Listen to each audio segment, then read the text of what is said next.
My friend's vegan wife swapped my milk with almond milk, went through my luggage to check for meat, and mocked me for not noticing what she did, so I'm done with that trash. Posted by you/absent-minded author.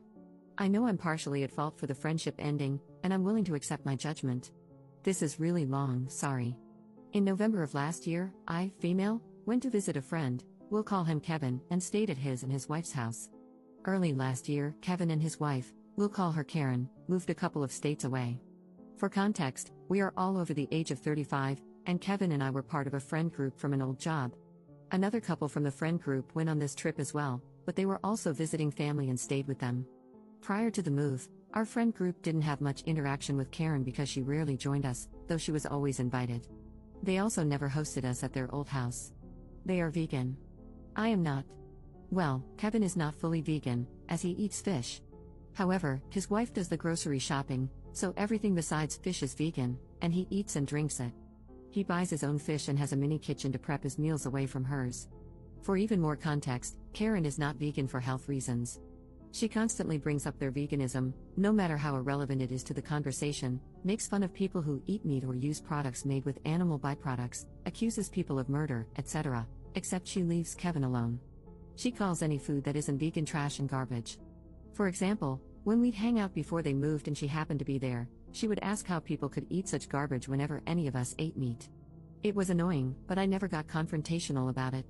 The day before I visited them, Karen sent a short list of rules regarding food. One rule was that I couldn't store non-vegan food items in their kitchen. I asked if I could bring milk, and she agreed, but it had to be kept in the fish fridge.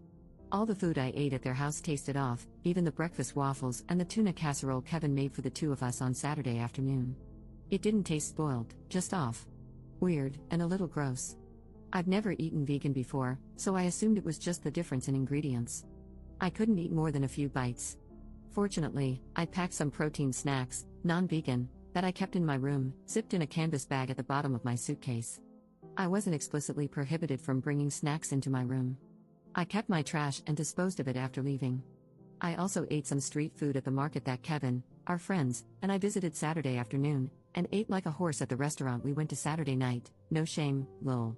My husband and I were supposed to visit them again this weekend, but Karen called me a couple of hours ago. She told me I wouldn't be allowed to bring milk this time. She also said my husband and I couldn't bring snacks and that I should have asked for permission last time. Apparently, she had gone through my suitcase when Kevin, our friends, and I were out at the market and found my snacks. On top of that, she told me she replaced my milk with almond milk and found it hilarious. I drank some milk Friday night before bed and another glass Saturday morning. Then, Kevin told me he'd used it to make waffles and wanted to save the rest for the casserole at lunch. What actually happened was, after I poured my glass Saturday morning, Karen dumped the rest out and replaced it with almond milk. Kevin knew but didn't tell me. I didn't check because he said he wanted to save it. The waffles and casserole were made with almond milk. I was so mad I knew I couldn't say anything nice. I told her I had another call coming in and hung up. After calming down, I called back to ask why she went through my suitcase and dumped my milk. She said it was her house, and she had a right to know, so she could go through my things. She dumped the milk because nobody can tell the difference between cow's milk and almond milk, and I wouldn't have known if she hadn't told me. I called her a controlling, self-centered freak, told her that Kevin has a stash of real cheese hidden in the fish fridge that he sneaks into his food, and hung up on her. Then I called Kevin. He sided with her, saying I crossed the line by asking to bring milk and that it was rude to order meat at dinner. We argued, and I told him it seems like our lives are going in different directions and we don't need to be friends anymore. I probably should have asked if it was okay to have non-vegan snacks in my room, or I could have kept them in my car. I also shouldn't have called her names. I was a guest in their house, and Kevin has half convinced me that I should have respected Karen's veganism and not brought non-vegan food at all. My husband thinks they're completely in the wrong and that, since their lifestyle isn't one most people follow, they should have made exceptions, especially since Kevin gets a fish exception. He's also furious that Karen went through my stuff and pointed out that if I were allergic to almonds, I could have gotten very sick. He thinks I'm better off without them and says ending the friendship was reasonable. He and Kevin got along but weren't particularly close, just like Karen and me. A few minutes ago, I got a "hey, can we talk" text. Honestly, I don't know if I'm going to respond. I'm just kind of done with it. Edit. I'm so sorry that I can't respond to all of your comments, just know that I am reading them. I'm calling Kevin on my lunch break today and will post an update afterward, since so many people have asked for one. Commenter. I would have told her you could tell because you thought her cooking was rancid, But you were simply too polite to say anything, and that's why you ate everything in sight when you left her house. And if she even thinks about snooping through your property again, you'll leave something worth finding, like a Ziploc bag of human crap. Don't worry, it was donated willingly, so it's vegan. But not really, because you totally ate meat in there. Also, I would be crapping in her toilet and not flushing, just in case she wanted to inspect that too. Update 1 day later. This is a long update, but it's the last one. First, thank you to everyone who responded. Your comments were not only helpful, but some made me cackle in a very unladylike manner. Secondly, I wanted to clarify that the bag Karen found in my suitcase contained emergency cash, a credit card, and snacks. It was hidden in my suitcase to keep it safe, not to hide food. I wasn't sneaking it in, important later, but I did have protein bars in there just in case I had issues with their food. Naughty me, I guess. I responded to Kevin yesterday and told him I needed some time to think and that I'd get back to him today. I took some of your advice and reached out to our friend group last night. After the group chat and a private conversation with the friends who were there that weekend, I learned some things. Long story short, out of our core group of 6, I'm the only one who kept up with Kevin. The only reason those 2 friends accepted Kevin's invitation that weekend was because I was going, visiting family was a bonus.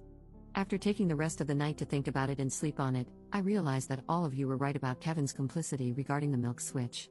I hadn't paid as much attention as I should have because I was so focused on the fact that Karen switched the milk to begin with. I also realized he never actually said anything in response to my telling him that Karen confessed to going through my stuff when I called him yesterday. He changed the subject instead, talking about how it was rude to ask to bring milk. Anyway, I called Kevin on my lunch break today and ran down the list of issues: Karen going through my suitcase, him not telling me about the milk switch, Karen switching the milk to begin with after telling me I could bring it, and how what I eat is none of their business as long as I'm not contaminating their food. Basically, he told me the only thing he would apologize for was saying it was rude to order non-vegan food at the restaurant. He said that since they had plenty of food in the house for me to eat, he didn't have to apologize for anything else. Apparently, Karen had told him not to tell me about the milk switch because she was trying to prove that I couldn't tell the difference between vegan and non-vegan food, essentially the same thing she said to me yesterday. I told him that since I didn't eat any of it except a few bites, clearly I could tell the difference. He also said he was eventually going to tell me about it but forgot. I said she could have just said no when I asked to bring milk instead of being a swampy bumhole about it. He said that although he didn't agree with Karen going through my things, I wasn't owed an apology because I broke the rules by sneaking meat into their house. There was a meat stick in that canvas bag. I told him I had only been told I couldn't have non-vegan food in both kitchens and that the meat stick was left over from my drive to their house. As long as I didn't switch it with their food like a certain someone, I hadn't done anything wrong. The last thing he told me was that I wasn't getting an apology because, after I told Karen about his cheese stash yesterday afternoon, she unplugged his fish fridge. He didn't get home from work until late, and, according to his Google search, all the refrigerated fish had to be thrown away. This is apparently my fault. He said we were even now. He didn't tell me about the milk switch, and I snitched about his cheese. I tried explaining that they weren't the same thing and that I wasn't responsible for what she did, but he didn't care and said he knew I wasn't allergic to nuts. I don't remember ever discussing that with him, but whatever. I asked if he truly believed that I didn't deserve any apologies from either of them, and he said yes. I told him that if he couldn't see what they did wrong and apologize, I couldn't help him, and to give me a call when he got his balls back from his wife. He hung up on me. Yesterday, I thought I owed him an apology because I was wrong. I thought if I gave him one, we could maintain a friendship. Today, I think the problem was that I was holding on to something that didn't exist anymore. Until you guys reality checked me, I ignored a lot of things and gaslit myself. So thank you, everybody, for the smack to the back of the head.